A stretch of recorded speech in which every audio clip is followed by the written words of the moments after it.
Close your eyes for a moment. Think about the car your father drove, or your neighbor's. The one that sat on the driveway every Sunday morning, engine ticking as it cooled, that faint smell of warm oil and old upholstery drifting through the garage door. You know the one. Chances are you can picture it without even trying, and chances are, in all those years, you never gave it a second thought. Now, what if I told you that car, that perfectly ordinary, sensible, almost invisible family saloon, was designed by the same man who was drawing Ferraris? Not inspired by him, not influenced by his school, designed by the studio of Battista Pininfarina himself, the man whose name was becoming, quite literally, the global definition of Italian automotive beauty. The same hand that gave the world the Ferrari 375 America sketched the lines of the car your father drove to work on a Monday morning in 1958. And nobody told him. Nobody told any of them. They just drove it. That car was the Austin A55 Cambridge. In 1957, Britain was finding its feet again after the humiliation of Suez. Harold Macmillan had arrived at number 10 in January of that year, and by July he was telling the nation that most of our people had never had it so good. Hire purchase had placed car ownership within reach of millions of ordinary families for the first time.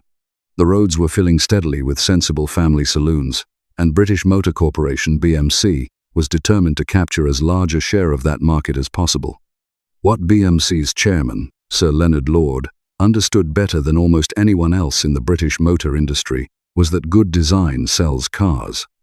And he had the audacity or the wisdom, depending on your point of view, to cross the Alps and approach a small but brilliant design studio in Turin, Italy. The man who answered that call was Battista Farina, better known to the world by his childhood nickname, Pinin. This is the story of how one of Italy's greatest automotive minds shaped the car that millions of British families bought, drove faithfully for a decade, and then completely forgot about. It is a story about design, commerce, and the strange way that the most familiar things are so often the ones we fail to see. Topic 1. When Britain went to Turin. Let us start where the story properly begins, not at Longbridge, but in Turin. Battista Pininfarina had been crafting beautiful bodywork for automobiles since the early 1930s. By the late 40s, his studio, Carrozzeria Pininfarina, was synonymous with the kind of effortless, sculpted elegance that the Italians seemed to produce as naturally as breathing. He was doing extraordinary work for Ferrari, for Alfa Romeo, for Lancia cars that won awards at the Paris and Geneva salons and appeared on the pages of every serious motoring magazine in the world. But Pininfarina was also a businessman, and he understood something that many of his peers did not. A handful of hand-built Ferraris a year would build his reputation. Volume work would build his company. If he could bring disciplined Italian design to the mass market, he would change the way ordinary people thought about the cars they drove. Enter Sir Leonard Lord, the abrasive, driven, and genuinely brilliant chairman of the newly formed British Motor Corporation. BMC had come together in 1952 from the merger of Austin and the Nuffield organization, which included Morris. Lord was determined to rationalize the product range and modernize its appearance in a single bold stroke. The rounded, rather upright shapes that still lingered in the BMC catalogue were beginning to look dated alongside what Ford and Vauxhall were bringing to market. Lord needed something contemporary. Something that looked as though it belonged to the second half of the 20th century. The relationship between BMC and Pininfarina took shape in the mid-1950s. A new vocabulary was emerging in automotive design at that time, a cleaner, flatter, more horizontal language, influenced partly by the American jet age and partly by European rationalism. Pininfarina understood it instinctively. What he gave BMC was a body shell that was modern without being flashy, stylish without being impractical, and distinctive without being divisive. The lines were clean. The glasshouse was airy for its time, and the restrained tail fins acknowledged the contemporary fashion without surrendering entirely to transatlantic excess. Pininfarina himself visited BMC's Longbridge plant during this period, and the two men, an Italian design genius and a blunt Midlands industrialist, reached an understanding that would reshape the look of British roads. The first fruit of this collaboration to reach the public was the Morris Oxford Series 3, which appeared in 1956. The Austin A55 Cambridge followed in 1957. Both wore the same elegant suit, tailored to fit slightly different customers. A point of historical detail worth noting: the name Pininfarina, as a single word, did not officially exist when these cars were designed. In 1957, the company was still known as Carrozzeria Pininfarina. It was not until 1961 that the Italian government permitted Battista to incorporate his nickname into his legal family surname, creating the unified name we know today. The A55 Cambridge, therefore, carries the work of the studio precisely at the moment it stood on the threshold of its own most celebrated chapter. Topic 2. The shape of things to come. So what did the Austin A55 Cambridge actually look like? And what did it offer the buyer who walked into an Austin dealer in 1957? The styling was unmistakably of its era, but executed with restraint and intelligence. The three-box silhouette was clean and symmetrical, the roofline noticeably lower than the A50 Cambridge it replaced, giving the car a more purposeful, grounded stance. Those tail fins were present, as they had to be in 1957. No European designer could entirely ignore the transatlantic fashion. But here they were kept discreet, more like suggestions of fins than the great chrome-tipped exclamations adorning a contemporary American machine. The bonnet line was flat, the flanks were taut, and the overall impression was of a competent, well-dressed saloon that would not embarrass its owner. Under that Italian suit was a thoroughly British engine. The A55 was powered by BMC's B-Series unit, displacing 1,489 cubic centimeters, approximately 90.8 cubic inches, for those of you who still think in those terms. In the state of tune fitted to the A55, this engine produced approximately 51 brake horsepower. That was not a figure to quicken the pulse, and nobody pretended otherwise. But the B-Series was a willing, flexible, and remarkably durable unit that would run dependably for high mileages, with nothing more than routine maintenance. The men who bought these cars in 1957 understood that perfectly well, and they valued it accordingly. The gearbox was a 4-speed manual, operated through a column-mounted gear lever. The column change was already going somewhat out of fashion among more sporting drivers by that period, but for the family man, navigating town traffic on a weekday morning, it was entirely practical, and it left the front bench seat unobstructed, which the family appreciated. Suspension was conventional, wishbones at the front and a live rear axle, tuned for a comfortable, settled ride that suited the condition of British roads at the time, rather better than anything more sporting might have done. Interior accommodation was honest and practical. A family of 4 could travel in genuine comfort. On a long run, the boot was usefully proportioned, and the cabin fittings were plainly but adequately made. A traveler version, an estate body, was offered alongside the saloon, and proved particularly popular with families who needed to carry prams, bicycles, and the considerable paraphernalia of post-war domestic life. The original purchase price of the saloon was approximately £763 in the United Kingdom at launch, including purchase tax, placing it squarely in competition with the Ford Consul and the Vauxhall Victor, the two most significant rivals in the market. Topic 3. A Farina for every pocket. Here is where the story takes a turn that helps explain, at least in part, why the Austin A55 Cambridge has been so thoroughly overlooked by history. BMC operated on a philosophy that we now call badge engineering, and in the 1950s, the company pursued it with particular conviction. The logic was straightforward. If you have spent the engineering and tooling investment required to develop a body shell and drivetrain, you maximize that investment by selling the same fundamental product under as many marque names as possible, at as many price points as the market will support. The Pininfarina body shell that the Austin A55 Cambridge wore was never exclusive to that marque. The same fundamental structure, varied in its trim levels, dashboard treatments, and detail fittings, was fitted simultaneously to the Morris Oxford Series 3 and subsequently Series 4 and 5, to the Wolseley 1560, to the MG Magnet Mark III and Mark IV, and to the Riley 468 and its successor the 472. These were, beneath their respective badges and varying levels of interior richness, the same car. In purely industrial terms, this approach had a certain cold logic. The buyer who wanted a practical, unpretentious family car bought the Morris Oxford or the Austin Cambridge. The buyer who wanted a few more amenities and a walnut-trimmed dashboard could step up to the Wolseley or the Riley, paying a modest premium for the privilege.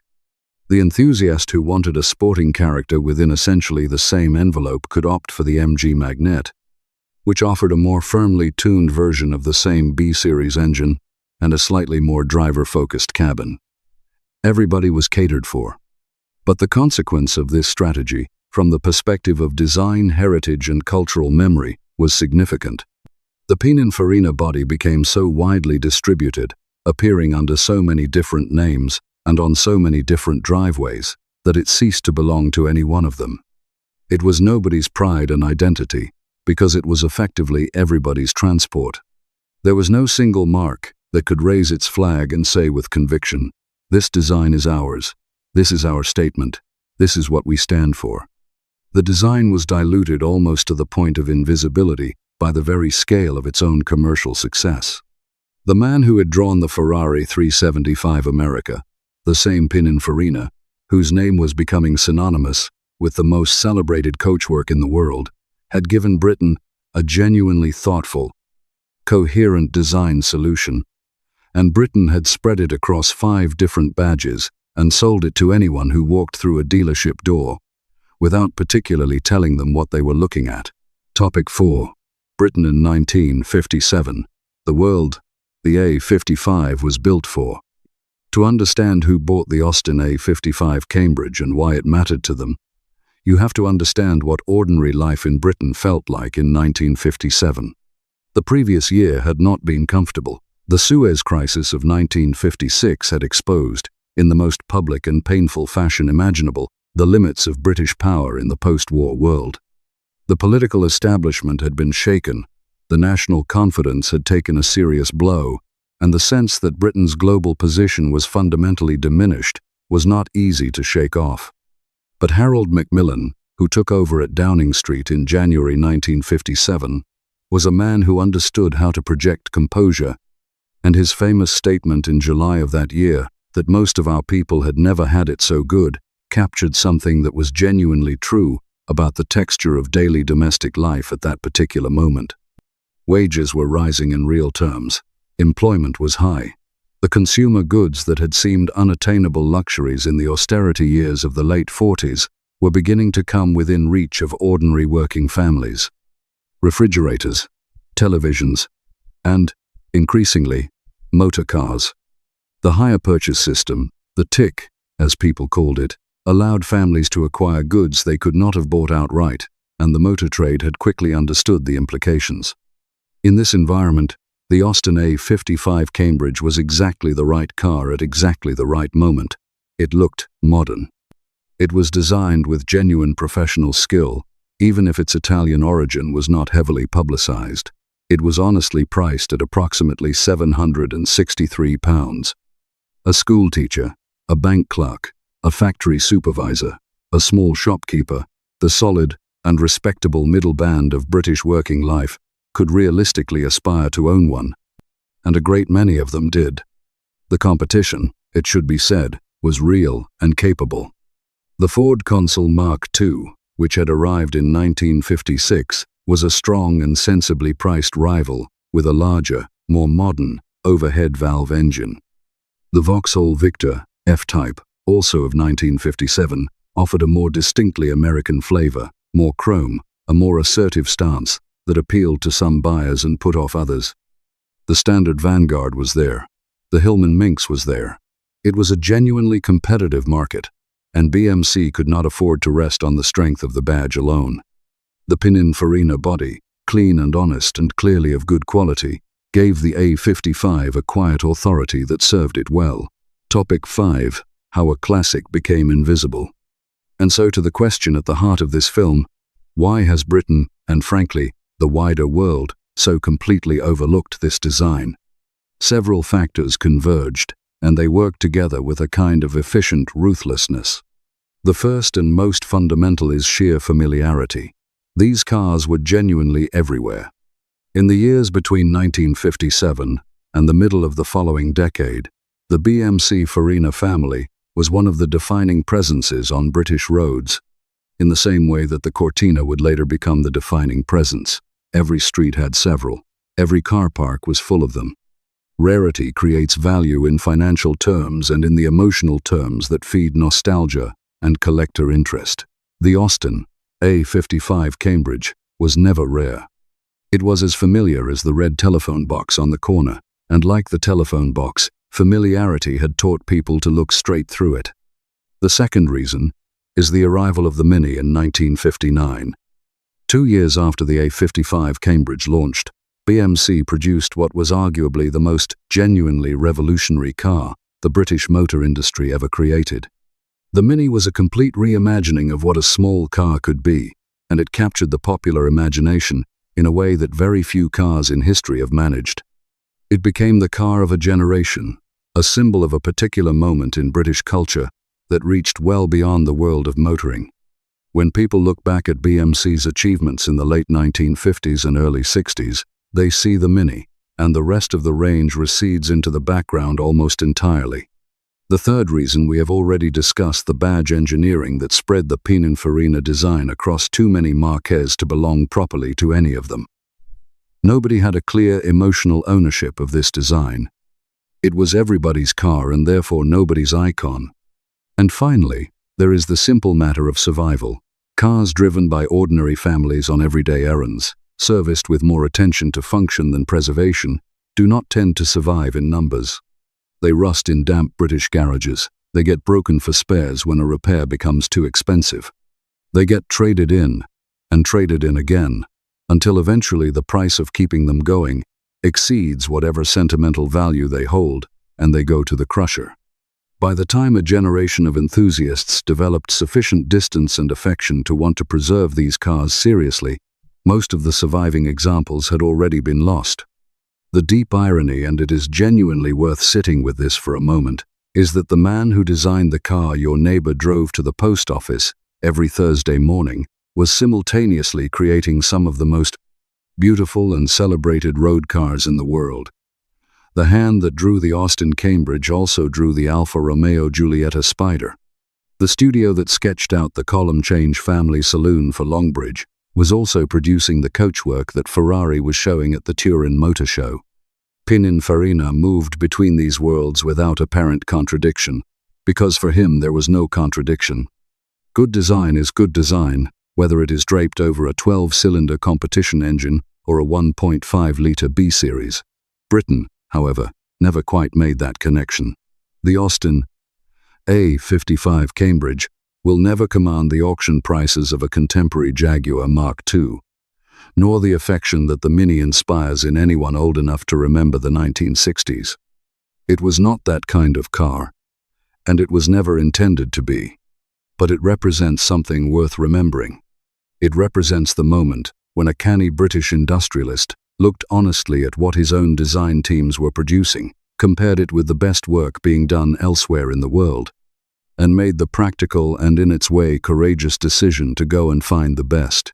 He found Battista Pininfarina.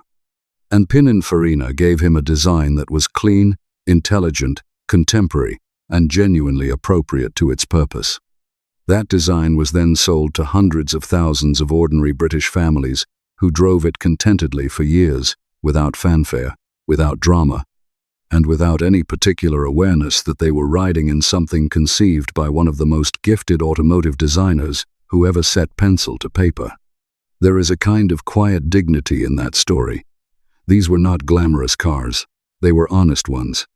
They were well matched to the lives of the people who bought them, and to the roads and the times in which they were driven. And the man who designed them brought the same professional seriousness to the task that he brought to everything else he touched. Perhaps that is worth rather more than we have given it credit for. Now, if you drove one of these, or your father did, or if you simply have a memory of seeing them on the road in those years, I would genuinely love to hear about it in the comments below. What were they like to live with? What do you remember? Your experience of these cars carries a weight that no amount of research can fully substitute for, and this audience is exactly the audience I want to hear from. If you found this film worthwhile, a like would be very much appreciated. It genuinely helps more people find stories like this one, and if you are not already subscribed to the channel, please do consider it. There are a great many more stories like this waiting to be told, and I intend to tell them. Thank you for watching. That is not a formality, I mean it.